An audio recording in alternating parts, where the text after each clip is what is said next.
Hello बच्चों, स्वागत है आपके अपने YouTube चैनल MF2 पर। सांख्यिकी का सभी अति महत्वपूर्ण ऑब्जेक्टिव आपके लिए लेकर आए हैं। 26 प्रश्न अभी सॉल्यूशन हम लोग करेंगे। तो जितने भी सवाल होंगे सभी के सभी बहुत ही ज्यादा महत्वपूर्ण सवाल है। एग्जाम में आपको इसी में से देखने के लिए मिलेगा। तो देखिएगा, पहला सवाल आपके सामने आ गया होगा। सवाल है कि माध्यिका बताइए।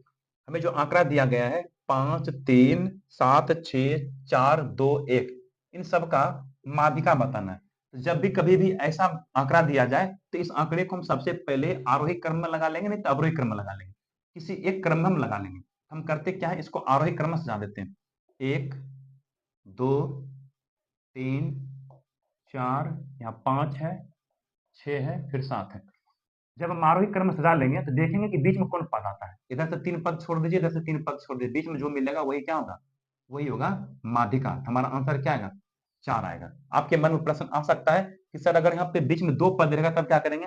जब बीच में 2 पद आ जाए तब दोनों को जोड़ कर 2 से भाग देंगे। हो सकता है ऐसा सवाल आपको आगे मिलेगा। ठीक है, अगला सवाल है, किसी बारंबारता बहुलक होता है।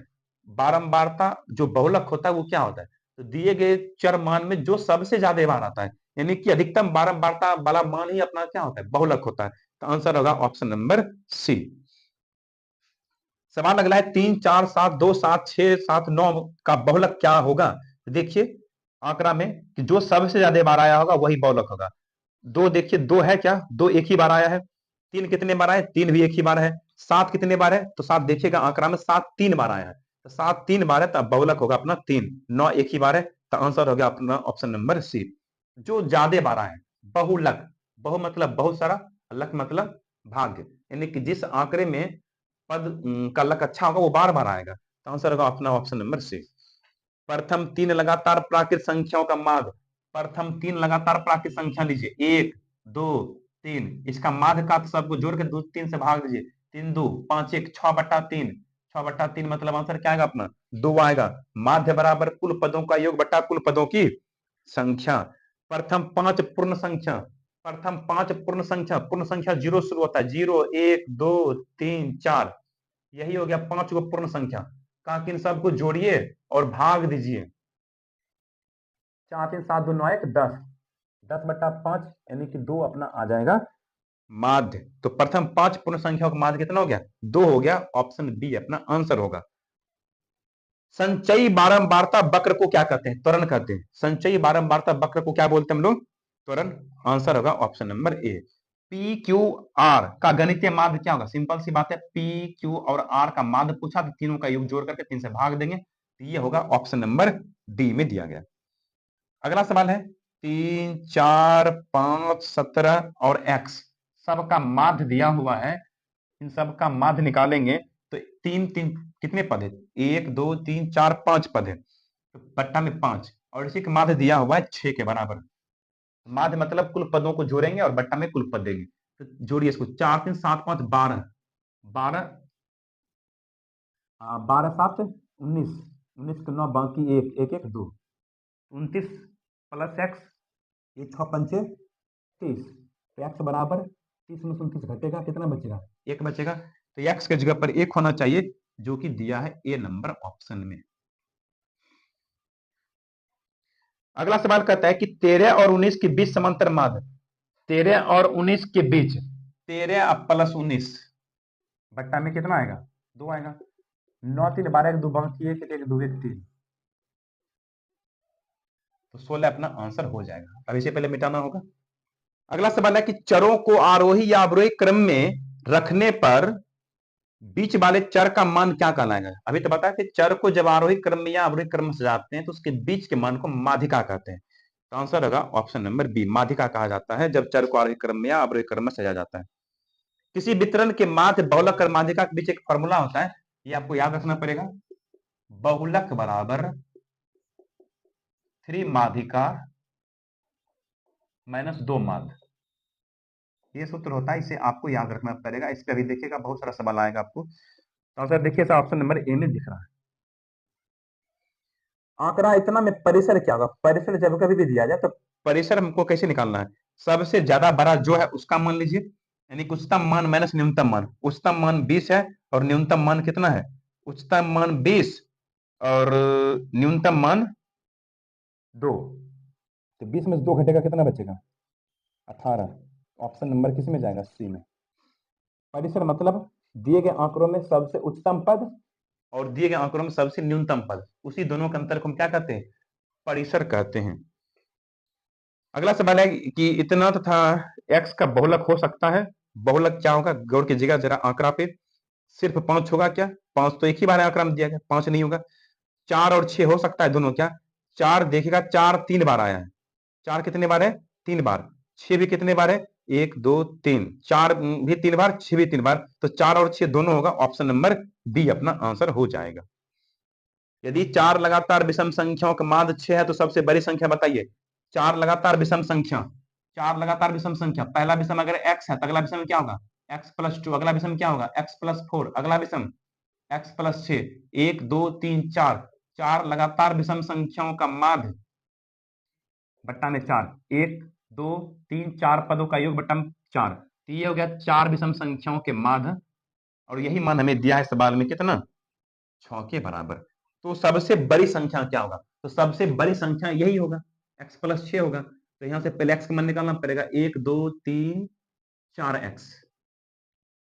ये 2 4 2 6 6 12, 6 चौका 24, ठीक है। 4x 12 करके घटेगा, 4 तिया 12, यानी x बराबर कितना आ गया? 3। अगर सबसे छोटा संख्या पूछता तो अपना 3 उत्तर होता, लेकिन हमसे पूछा सबसे बड़ी संख्या, तो सबसे बड़ी संख्या क्या होगा? 6 + 3 9 हो जाएगा। तो जो कि दिया है ऑप्शन किस में? बी में। वर्ग अंतराल AB का वर्ग चिन्ह क्या होगा? अंतराल जब दिया गया AB, इसका वर्ग चिन्ह क्या होगा? तो उच्चतम सीमा प्लस निम्नतम सीमा बटे में 2, यही होता है वर्ग चिन्ह। उच्च सीमा प्लस निम्न सीमा बटे 2। ऑप्शन ए आंसर हो जाएगा। निम्नलिखित में कौन आलेख द्वारा निर्धारित नहीं किया जा सकता है? बहुलक का मान आप लोग आलेख के द्वारा नहीं बता सकते हैं, समझे। माध्यिका और माध्य हम लोग बहुलक, सॉरी, माध्यक और माध्य का मान जो है ना, हम लोग ग्राफ के माध्यम से दिखा सकते हैं, लेकिन बहुलक का मान ग्राफ के माध्यम से संभव नहीं है। तो आंसर होगा ऑप्शन नंबर बी। माध्य x माध्यिका y बहुलक z के बीच क्या संबंध होगा? देखिए ये फॉर्मूला इसी फॉर्मूला पर बनेगा। माध्य x है, बहुलक z है, और माध्यिका y है। तो यानी कि z बराबर 3y - 2x, ये होना चाहिए। तो क्या ऐसा ऑप्शन है? ऑप्शन तो अब हल करके ही बताना पड़ेगा कौन सा ऑप्शन संभव है। इसको मिटा लेते हैं पहले। देखिएगा ये जो दिया हुआ है z बराबर 3y - 2x, ये जिस ऑप्शन में मिल जाएगा वही अपना आंसर होगा। तो जरा ऑप्शन नंबर ए को चेक कीजिएगा। ऑप्शन नंबर ए में दिया है x - y बराबर 3z - y। ये माइनस इधर आके कट जाएगा, ये संभव नहीं है। ऑप्शन बी चेक कीजिए, x - z बराबर 3x - 3y। क्या ये पॉसिबल हो पाएगा? चेक करते हैं।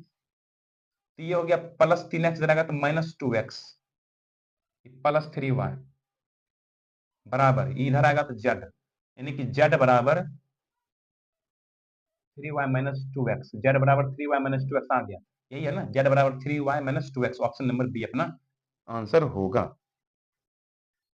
सवाल कहता है कि त्वरण खींचने के लिए वर्ग अंतरालों को होना चाहिए। जब कभी भी त्वरण खींचना है तो वर्ग अंतराल जो होना चाहिए ना, वो अपवर्जीय होना चाहिए, समझे। जैसे मान लीजिए 4 से 6 दिया तो 7 से 9, फिर 10 से 12, ये वाला नहीं होना चाहिए, इसको अपवर्जीय नहीं कहते हम लोग। अपवर्जीय होना चाहिए, जैसे 4 से 6 तो 6 से 8, 8 से 10। तो इस तरह का जब अंतराल होगा तब हम उसका तुरंत खींच सकते हैं, इसी को बोलते हैं अपवर्जीय में। आंसर का ऑप्शन नंबर बी। प्रथम 5 विषम संख्याओं का माध्य। प्रथम 5 विषम संख्या सोचिए। पहला विषम कौन होता है? पहला विषम 1, अगला विषम 3, अगला विषम 5, 7, 9, अब बट्टा में 5, क्योंकि 5 ही विषम का है, जोड़िए। 3 1 4, 5 4 9, 9 7 16, 16 9 25, बट्टा में 5।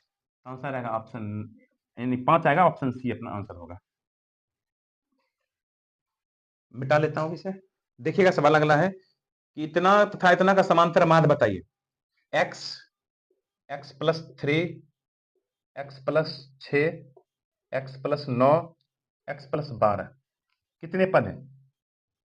1 2 3 4 5, 5 पदों का योग बट्टा में 5।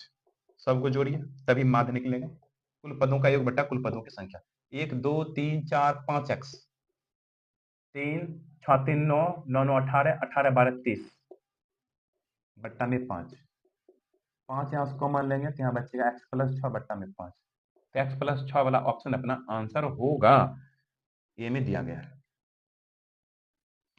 निम्नलिखित में कौन केंद्रीय प्रवृत्ति की माप नहीं है?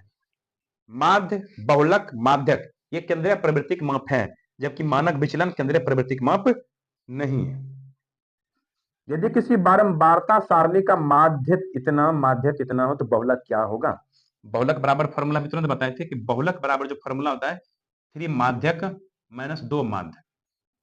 3 माध्यक दिया हुआ है 8 पॉइंट नहीं, सिर्फ माध्यक दिया है 9, माध्यिका दिया है 9, 2 गुना माध्य दिया है 8.9, ये हो गया 9 दिया 27, ये हो गया 9 दूनी 18 काट बाकी काट देना 16 1 17, 10 में 7 घटेगा 2, यहाँ बचेगा 6, 16 में 7 घटेगा 9, 9.2 आएगा, जो कि दिया है ऑप्शन सी में। अगला सवाल फिर हमसे माध्यक पूछा, माध्यिका निकालना है, तो देखिए कौन सा माध्यिका होगा। बीच में पद देखना है, पहले तो आरोही क्रम या अवरोही क्रम में सजाना पड़ेगा। आरोही क्रम में जब सजाएंगे तो देखिए पहला पद क्या आएगा, पहला पद होगा 3, 3 के बाद है इसमें छोटा 5, 6, 7, 9, 10, 12, गिनिए कितना पद है, 3 3 6 2 8, 3 3 6 एक 7 से हुआ है, कोई पद छूट रहा है क्या? 8 नहीं लिखे ना, 8 छूट गए, यहाँ पर 8 दे दीजिएगा। अब गिनिए 3 3 6 2 8, 8 पद है, तो 8 पद है जब तो क्या करेंगे, दोनों तरफ 3 3 को छोड़ दीजिए, बीच में क्या है 7 8, तो 7 प्लस 8 बट्टा 2 यानी 15 बट्टा 2 आएगा, तो 7.5 आंसर होगा, जो कि दिया है बी में। जब बीच में 2 पद आए तो दोनों पद को जोड़ के 2 से भाग दिया जाता है। वर्ग अंतराल इतना का वर्ग चिन्ह क्या होगा, वर्ग अंतराल 130 150 दिया है, जब इसका वर्ग चिन्ह पूछे तो दोनों को जोड़िए 2 से भाग दीजिए, 0 5 3 8 1 1 2, 140 अपना आंसर होगा, जो कि दिया हुआ है सी में। माध्यक का 3 गुना और माध्य का 2 गुना का अंतर किसके बराबर होता है, अभी तुरंत बताए थे, बहुलक। माध्य का 3 गुना, ये माध्य का 3 गुना और बहुलक के 2 गुना, सॉरी ये माध्य का 2 गुना के अंतर क्या होता है, ये होता है बहुलक, यानी बहुलक होता है, ऑप्शन सी अपना आंसर होगा। अंतिम सवाल है 16 का मिलान चिन्ह क्या होगा, 16 का मिलान चिन्ह कैसे निकालेंगे, देखिए 1 2 3 4 5 6 7 8 9 10 11 12 13 14 15 1 16, तो ऐसा वाला ऑप्शन देखिएगा है क्या, ऑप्शन ये बी में दिख रहा होगा। तो इस तरह से हम लोगों का सांख्यिकी का सभी सवाल क्लियर हुआ है। जितने सवाल था ये सभी महत्वपूर्ण सवाल है, एग्जाम में आपको इसमें से निश्चित रूप से ही आता है, तो सारे सवाल को अच्छे से रिपीट कर लीजिएगा। तो चलिए मिलते हैं परीक्षा में।